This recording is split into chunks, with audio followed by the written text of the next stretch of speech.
শ্রী শ্রী ঠাকুর অনুকূলচন্দ্র ও কথাসাহিত্যিক শরৎচন্দ্র চট্টোপাধ্যায়ের কথোপকথন।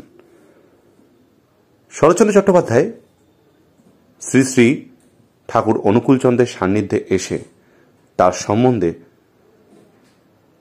কিছু বক্তব্য রেখেছিলেন। এটা সাল 1332, অবশ্যই বাংলার সাল বললাম। শ্রী শ্রী ঠাকুর প্রতিষ্ঠিত তপবন বিদ্যালয়ের বিশেষ অনুষ্ঠান উপলক্ষে। শ্রী শ্রী ঠাকুর অনুকূলচন্দ্র সম্পর্কে শরৎচন্দ্রের অনেক কৌতূহল ছিল। ঠাকুরকে দর্শন করে অনেকগুলি প্রশ্ন করেছিলেন তিনি। ঠাকুর বিয়োগান্তক সাহিত্য পছন্দ করেন না। শরৎচন্দ্রের অধিকাংশ রচনাই বিয়োগান্তক। তার লেখায় শুধু সমাজের সমস্যার কথাই তুলে ধরেছেন বারবার, কিন্তু সমাধান দেননি। সাহিত্য নিয়ে এই সব প্রসঙ্গ ওঠায় শরৎচন্দ্র চট্টোপাধ্যায় বললেন, ঠাকুর কত লোক যে আত্মস্বীকৃতি জানিয়ে আমাকে কত পত্র দিয়েছেন তার সীমা নাই। তাদের কথাই আমি লিখেছি আমার উপন্যাসে।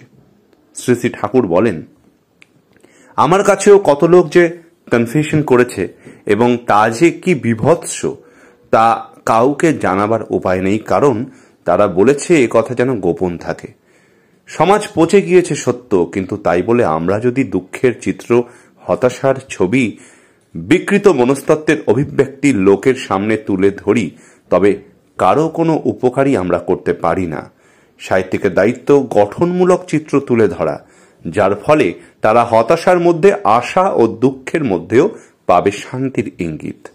বাস্তববাদের সঙ্গে যদি আদর্শবাদের সমন্বয় না থাকে তবে কোনো সুফলই কিন্তু হবে না। আদর্শ চরিত্র রূপায়ণ করলে তা থেকে মানুষ পাবে উদ্দীপনা, বাস্তব অসুবিধা এবং ভাগ্য বিপর্যয়কে প্রতিহত করে দাঁড়াতে চেষ্টা করবে। সাহিত্যিক যদি পাঠকের মনে ভরসা সৃষ্টি করতে না পারে, কল্যাণের ইঙ্গিত দিতে না পারে, তবে সে সাহিত্যের মূল্য কতটুকু? ঠাকুরের প্রেমল কণ্ঠের প্রজ্ঞাদীপ্ত কথাগুলি অবাক বিস্ময়ে শুনেছিলেন শরৎচন্দ্র। তার এতদিনের লালিত চিন্তার স্রোত যেন এক মুহূর্তে থমকে দাঁড়ালো। কাতর কণ্ঠে শরৎবাবু বললেন, এমন করে কখনো তো ভাবিনি ঠাকুর। এতদিন ভাবনার ধারাটাই তো ছিল বেশ কিছুটা উল্টো রকমের। সমস্যাটা তুলে ধরেছি, ভেবেছি সমাজ সংস্কারক করবে তার সমাধান। এখন কি আর শেষ সময়ে অন্যভাবে রচনা সৃষ্টি করতে পারবো? ব্যথাহীন কণ্ঠে কথাগুলো বলে ঠাকুরের জ্যোতির্ময় মুখের দিকে তাকালেন শরৎচন্দ্র চট্টোপাধ্যায়। শ্রী শ্রী ঠাকুর ভরসাদীপ্ত কণ্ঠে বললেন, অবশ্যই পারবেন, এখনই লেগে পড়ুন। অনুশোচনার সুরে শরৎচন্দ্র খুব আফসোস করে বললেন, ঠাকুর, আমার জীবনের প্রথম উপন্যাস লেখার আগে কেন আপনার কাছে এলাম না? এরপর শরৎচন্দ্র খানিক মৌনতা অবলম্বন করে বসে রইলেন। তার মন তখন আরও হাজারো প্রশ্নের উত্তর পাওয়ার অস্থির হয়ে উঠেছে এবং শরৎচন্দ্র চট্টোপাধ্যায় প্রশ্ন করে যাচ্ছেন ঠাকুরকে। শ্রী শ্রী ঠাকুরও তার সংক্ষিপ্ত উত্তর দিয়ে যাচ্ছেন। সেই প্রশ্নোত্তর প্রসঙ্গটি সংক্ষেপে আমি এখন প্রতিবেদনের আকারে আপনাদের কাছে কণ্ঠপাঠের মাধ্যমে তুলে ধরব। শরৎচন্দ্রবাবু, ঈশ্বরের অস্তিত্বে আপনি বিশ্বাস করেন? আপনার তো কিছুই বিশ্বাস হয় না। আমি একেবারে নাস্তিক। শ্রী শ্রী ঠাকুর, আমি তো আছি, আমার অস্তিত্ব তো দেখতে পাচ্ছ।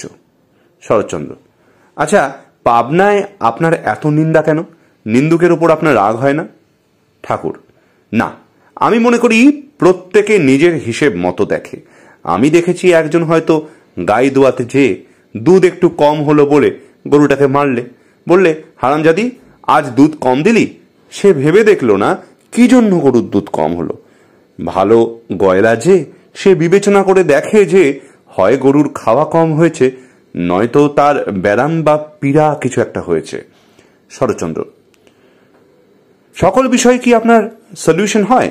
শ্রী শ্রী ঠাকুর, সকল বিষয়েই সলিউশন হয়, কেবল সুপ্রিম কজের সলিউশন হয় না। শরৎচন্দ্র, মানুষের প্রবৃত্তি খারাপ দিকেই যায় কেন?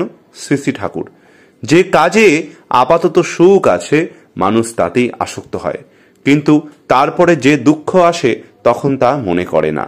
যেমন একজন মদ খেয়ে নেশা হলো, স্ফূর্তি হলো, কিন্তু পরক্ষণেই কত রকম অবসাদ, অশান্তি মনের ভেতরে বাসা বাঁধে।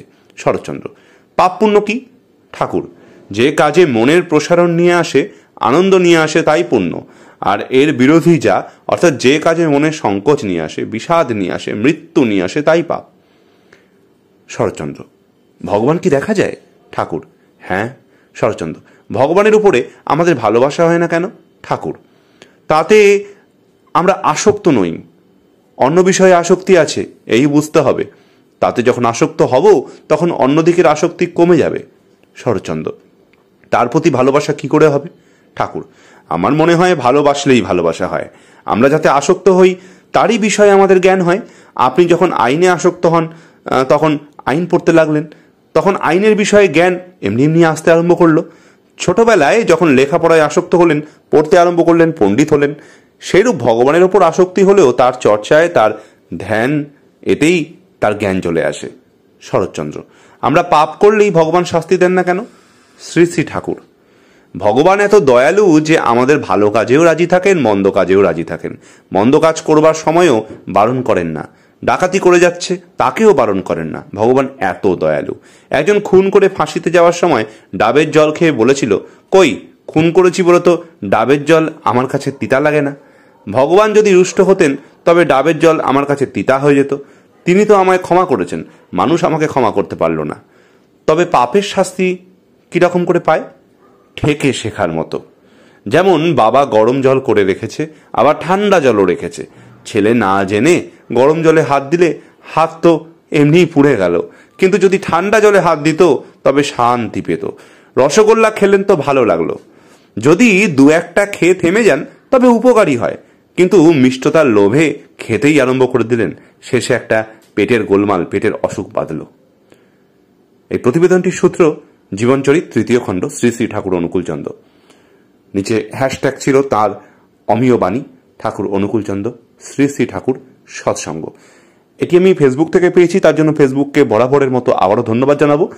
যার ওয়াল থেকে পেয়েছি, যার পোস্ট ছিল, তার নাম সঙ্গীতা চৌধুরী ম্যাডাম, তাকে ধন্যবাদ জানাবো আমার এই ইউটিউব চ্যানেলের তরফ থেকে। আজকে সরস্বতী পূজা, শ্রী শ্রী বাগদেবী সরস্বতীর পূজা, মা সরস্বতী, দেবী সরস্বতীর পূজা। এই বিশেষ দিনে, এই বিশেষ পূর্ণ দিনে আজকে এই জন্য একটা অন্য রকমের ভিডিও আনলাম। একটু ঠাকুর দেবতার সঙ্গে রিলেটেড, একটু আধ্যাত্মবাদের সঙ্গে রিলেটেড একটা ভিডিও আনলাম। আশা করি যদি ভালো লেগে থাকে, আশা করি ভালো লাগবে এই ধরনের এপিসোডটা। যদি ভালো লেগে থাকে প্লিজ লাইক, কমেন্ট, শেয়ার করবেন, আর চ্যানেলটিকে সাবস্ক্রাইব করতে ভুলবেন না। প্রতিবারের মতো আবারও বললাম। আর সকলকে সরস্বতী পুজোর শুভ শুভেচ্ছা, প্রীতি, ভালোবাসা, বড়দেরকে প্রণাম। চ্যানেলটির পাশে থাকুন, আরও চ্যানেলটিকে ডেভেলপ করতে, গ্রো করতে সাহায্য করুন। আপনাদের ভালোবাসাই, আপনাদের লাইক, কমেন্ট, শেয়ার আর সাবস্ক্রিপশনটাই এই চ্যানেলের আসল সম্পদ। আপনারা অনেক ভালোবাসা দিয়েছেন এই চ্যানেলটিকে। ধীরে ধীরে এখন আমরা অনেক একটা, মানে কি বলবো, এটা বহু আগেও বলেছি অনেক ভিডিওতে, এটা বহু পুরনো চ্যানেল, সেইভাবে এটা প্রচারের আলোয় আসেনি চ্যানেলটা। তবে ধীরে ধীরে আমার ভিডিও আপনাদের ভালো লাগতে শুরু করেছে, তার ফল আমি পেয়েছি। সাবস্ক্রাইবারের সংখ্যা বেড়েছে, এটা একটা পরিবার হয়েছে। আরও বড় পরিবার দরকার, এবং এক একটা ভিডিওতে প্রচুর প্রচুর প্রচুর ভিউজ এসেছে আপনাদের কাছ থেকে, প্রচুর কমেন্ট এসেছে। তো এটাই দরকার একটা চ্যানেলের গ্রোথের জন্য। এইভাবেই পাশে থাকবেন, ভালোবাসা দেবেন। নমস্কার, খুব ভালো থাকবেন। সরস্বতী পুজোর খুব ভালো করে কাটান।